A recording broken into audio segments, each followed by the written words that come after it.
Welcome to the Tech Egg. Don't get scrambled. Enjoy the video.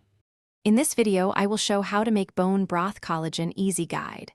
Begin by roasting bones for 30 minutes, then place them in a large pot and cover with cold water.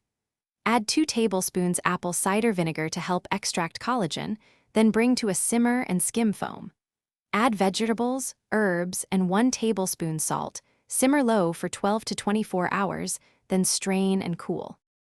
Start with marrow bones, knuckles, and joints for best collagen yield.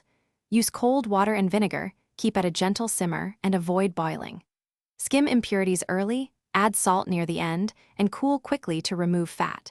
Store in the refrigerator up to 5 days or freeze in portions for months.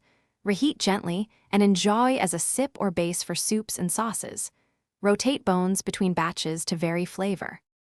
Quick recommendation: if you are finding this video helpful, please subscribe and like. After hours stirring bone broth, my feet need comfort, so I go darn tough with a lifetime warranty for durable socks that keep me warm during long cooking sessions. They are thin enough to fit in kitchen shoes, but tough enough for hiking. Check the description for the link and other deals. Thanks for supporting the channel, and now let's get back to the video.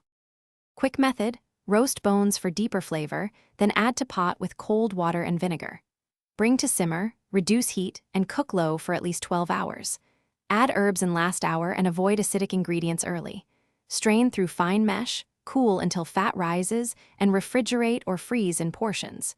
Use bones again for a lighter second stock if desired. This yields a rich gelatinous broth that gels when chilled, signaling good collagen extraction. Thanks for watching. Consider subscribing if I helped unscramble your problems.